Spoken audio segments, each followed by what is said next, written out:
Hi, my name is Bob Berg. Today I'm going to show you how to put together one of our Thunderbird Atlatl Dart Kits.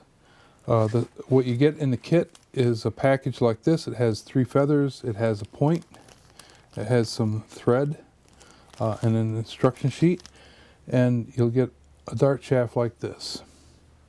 These are the things that you're going to need that don't come in our kit. You're going to need some sandpaper. This is 100 grit. You're going to need Ferrule-Tite and a pair of pliers to hold the dart point. You need a tube of school glue or some kind of white glue. Elmer's glue works. You need some linseed oil. You need a rag soaked in linseed oil. You need some small scissors, and you need a larger pair of scissors, and you need a propane torch. Okay, let's get started. First I'll take the stuff out of the package. Get 3 feathers, a dart point, and thread in the package. I'll set these aside for a moment. The first step in making any dart kit is to make sure that the dart is nice and straight. And usually these raw shafts, when they come right out of the package, are a little crooked. You have to heat them up with a propane torch and straighten them out. The straighter you get them, the better it is. Well, I'll just start at this end here. I'll heat about this much of it up and straighten that portion out first.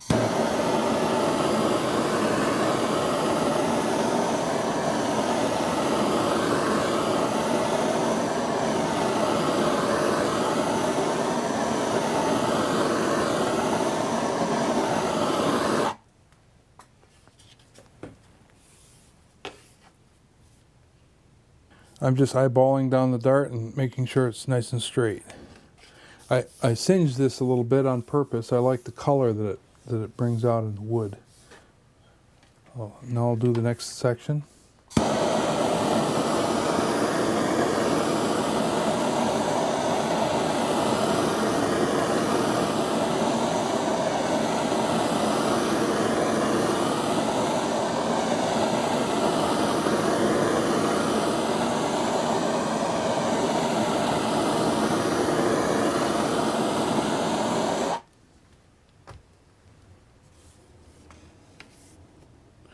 So again, I eyeball it. Just go a little at a time, and you can see at this portion of the dart, it's a little bit crooked right here. So I'll heat this next section up right here, and I'll take care of that.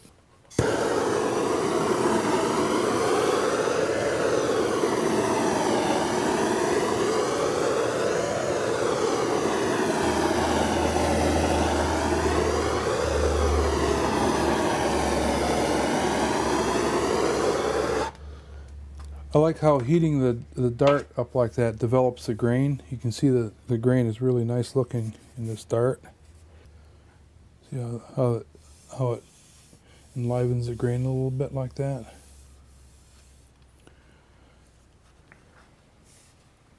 Okay, so I've got the dart straightened now. It looks good. It has a nice grain. You can see how the heat developed the grain a little bit. The next step is to sand the dart. So I'm going to take my 100 grit sandpaper. I've got it folded over in thirds, and I'll just fold it right around the dart like this and sand it very lightly. You don't have to do a lot of really rugged sanding on this because they're already pretty much sanded, but you want to get the roughness off caused by the heating of the dart. And the next step after this is to put the linseed oil on it. So that's pretty well sanded. Let me just feel it. Yeah, that's good. So, linseed oil. I usually put a little dab of linseed oil on a cotton cloth like this. Linseed oil is a good finish for Atlatl darts. There's other finishes. You can use varnish, you can use paint, you can use natural things like bear fat. linseed oil, that being also natural, is my favorite finish, and it seems to do a nice job of protecting the dart against the weather. I like to put the finish on 2 or even 3 times. If in this video, we're only going to put it on once because I don't have time, but I like to put the finish on maybe 2 or 3 times and let it dry overnight, and you get a really nice luster on the finish of the dart. So now that we're finished with the linseed oil, I'll wipe it off one time. I avoided putting finish on the very tip here because I want the glue to stick. I want to make sure that I get linseed oil into the knock dimple right here. That's kind of important. That looks good. So the next step is to prepare the feathers. I'll set the dart aside in a moment. And here are the feathers. I usually start with a pair of scissors in one hand and the feathers in the other. I like to make sure that the feathers are nice and clean. Sometimes feathers come with a little bit of extra stuff here that you have to clean off. I like to clean that off first. I like to pull this little excess off here. It doesn't get sanded in the sander, so you have to pull it off. And a lot of times that part doesn't get used in your fletching, but if you clean it off first, you're sure that it won't get accidentally put in under the fletching. So I've lined these 3 up like this, and this is very important. You always stick the point of the scissor through like this, so that you only cut the quill. Don't cut across the feather like this. That, you know, if you cut it just square like this, you cut across the feather, and it's particularly important on the back. And if you want to measure this, I often will measure from this point to where I cut the back. That's usually 8.5 inches. A good measuring device is a piece of typing paper or computer paper. They're 8.5 by 11. If the fletching is 8.5 inches long, that's usually plenty. And I'm just going to estimate that now. Okay, I'm gonna trim the feathers to the same length, and again, push the point of the scissor through the feather and cut here like this. Okay, I'm gonna illustrate on this little extra piece what not to do. This is what you don't want to do when you cut your feather. You don't want to cut it like that. This leaves a very poor end of the feather. When you do your trimming like that, this doesn't look good. So make sure the end of your feather ends up with this angle like that on both ends. Okay? And then we have to trim about 1/4 inch to 3/8 of an inch on each end of the feather.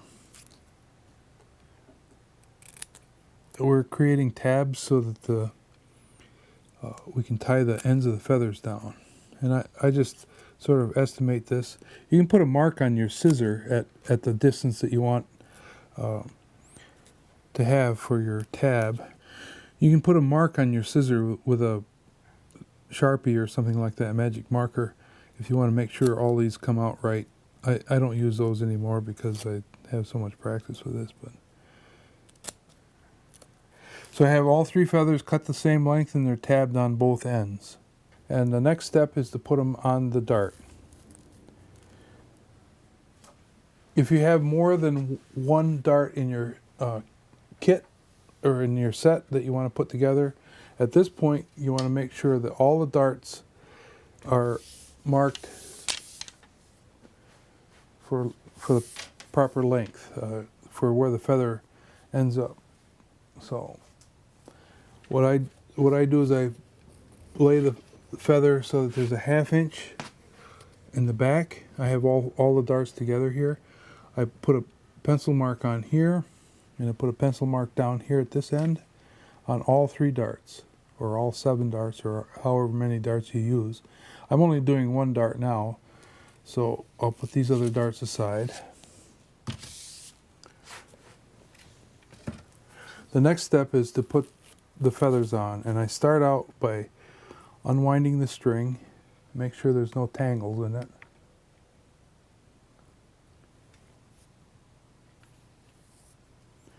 There's no tangles in it. I don't have a mark on there, but if you're doing it, you probably ought to have a mark. So I start the thread by wrapping it once around. I hold it with my thumb. I wrap it once around, crossing over like this, crossing over the first wrap. You see that little X on there?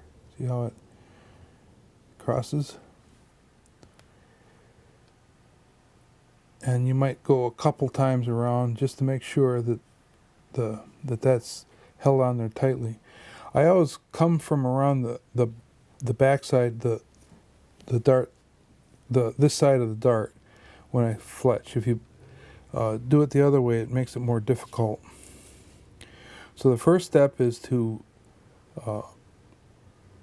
notice how I'm holding the thread here with my index finger. And then what I do is I put the fletching right on that thread where it's cinched on, and I hold it with my thumb. And then I put the string over the top of that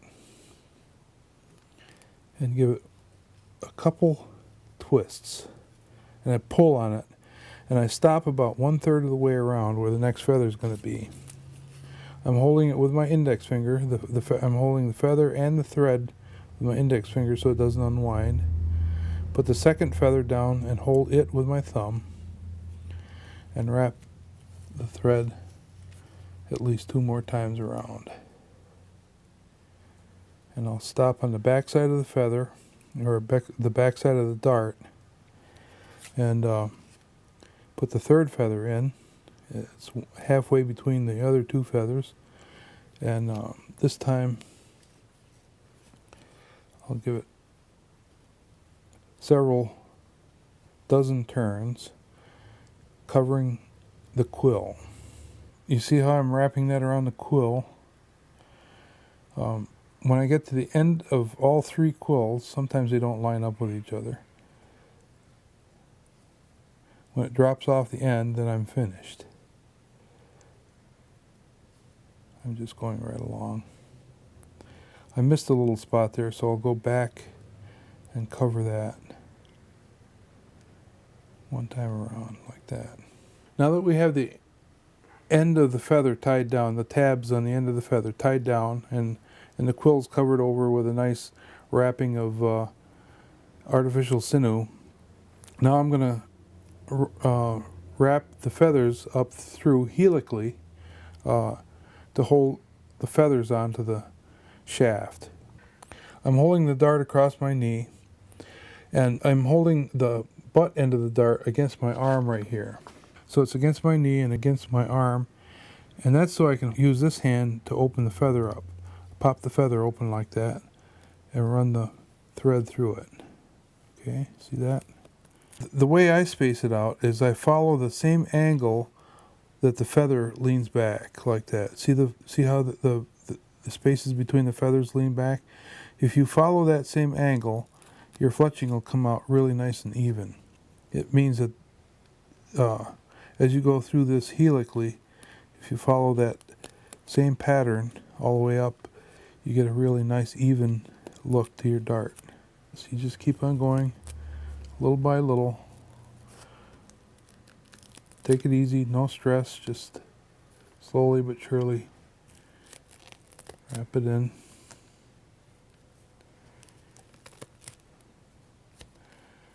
You can't make too many mistakes here because you can just undo it.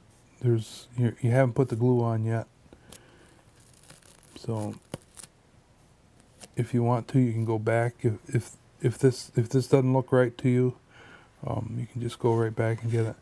One of the things that I want to caution you against doing is accidentally wrapping the feather so that it pushes down like this. That doesn't look right.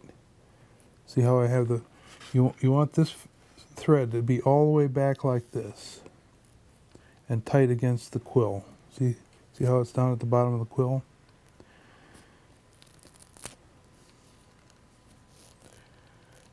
Keep tension on the thread.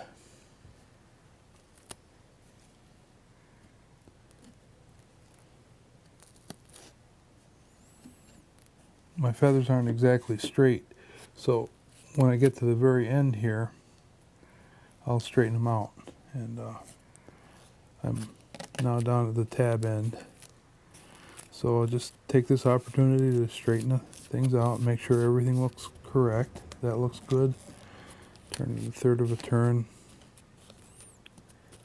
You want the feathers to be parallel to each other and evenly spaced.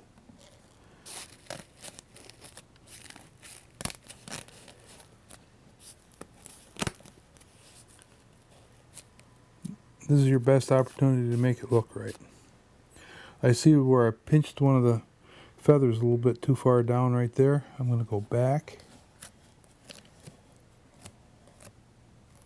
and do that right. Okay.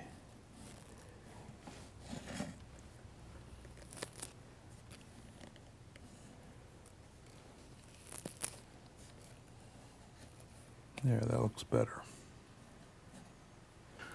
So we're going to wrap the thread around the tab end to finish off. And this part here seems kind of difficult to do, but if you do it this way, it seems to work most easily. I hold the thread so it comes off the tip of my thumb. And the reason I do that is so my thumb pushes the feather out of the way so I can get the, see how my thumb pushes the feather out of the way? Pushes the feather right out of the way, and I can whip that thread around the tabs. And just keep on going slowly but surely around and around. I want to get a nice wrap on both ends so that the feather won't pick up and come off the shaft. I missed a couple spots, so I'll go back and cover those in.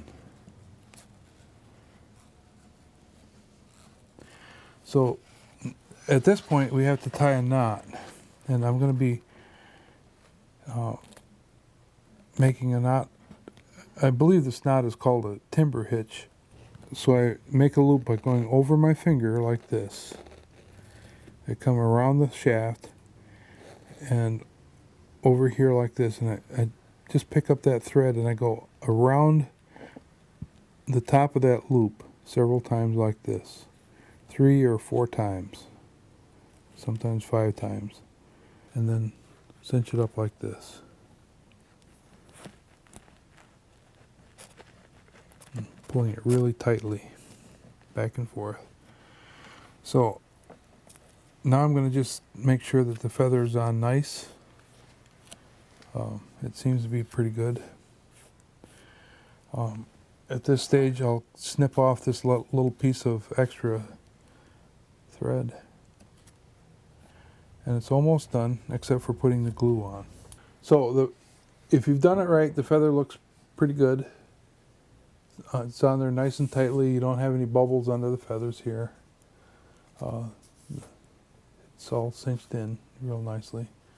I might take this moment to make some final adjustments before I put the glue on. Just get it exactly straight, just like you want it. The feather will slide under the thread pretty well, so I think that's all about as good as I can get it. Okay, the next step is to glue the feathers down with the school glue. Make sure you have a nice pointy nozzle. You want it to be able to come out in a nice thin line like that. So I apply some school glue here, here, and here. and smear it around with my index finger. And then again here, here, and here. Again, smear it around with your index finger.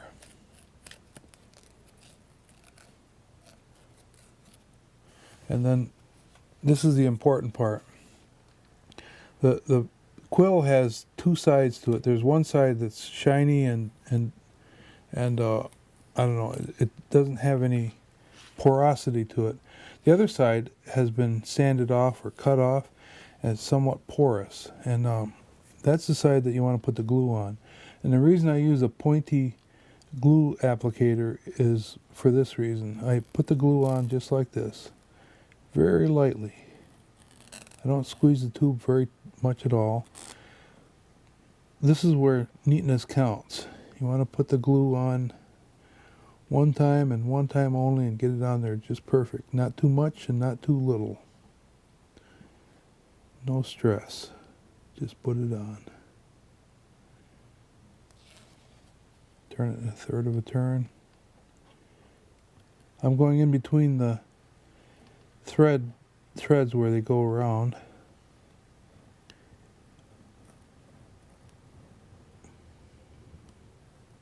And I'm squeezing it right in between the wood and the bottom of that feather so that it makes a connection between the two. And hydraulic pressure pushes it down inside, in between the feather and the wood. So you get a good connection there. If you do this part well, your feathers will last a long time. Your fletching will stay in good shape.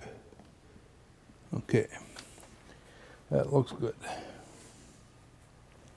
You can see I didn't drip any glue, and there's a nice little fillet in there. And that'll dry in an hour or so. It'll be really nice. So the next step is to trim the feathers, and I'll show you how to do that.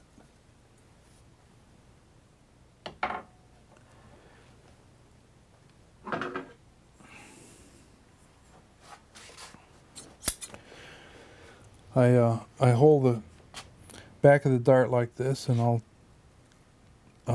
cut the feather off. I like to keep about an inch or inch and a quarter of fletching here. If you trim this top edge off, all nice and even and parallel up to about the last third, and then when you get to the last third, then you want to sort of angle it in. You see how I made that sort of shield look? I'll do that again 2 more times.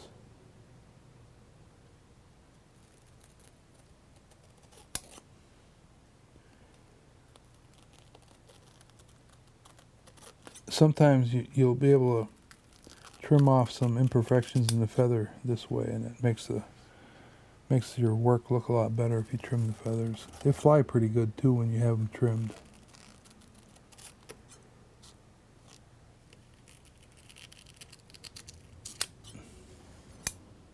Okay, so the final step is to put the point on, and I'll do that with a propane torch. So I'm going to heat the Ferrite up until it just melts a little bit. You want to avoid dripping hot glue on you or anything you want to keep. Just put a little dab will do you. Doesn't take much, just a little bit. Now at this point, I'll take my pliers and I'll hold the point like this. And then heat it.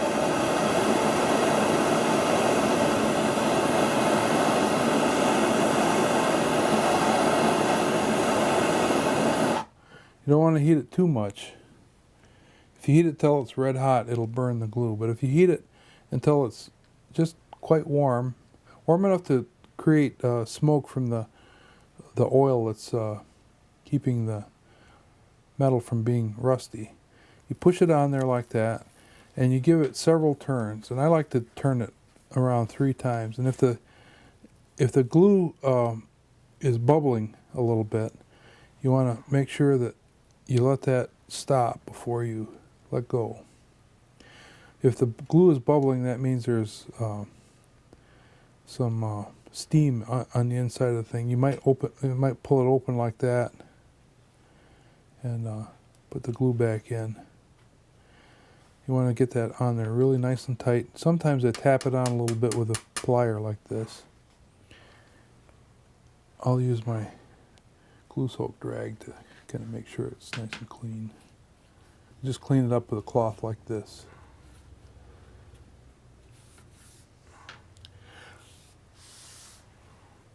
Okay, so the dart is done. Point is on, feathers on. We can take it out in the yard and shoot it. So that's how we assemble the Thunderbird Atlatl Dart Kit. Thank you very much for viewing. If you'd like to find us online, you can find us at thunderbirdatlatl.com.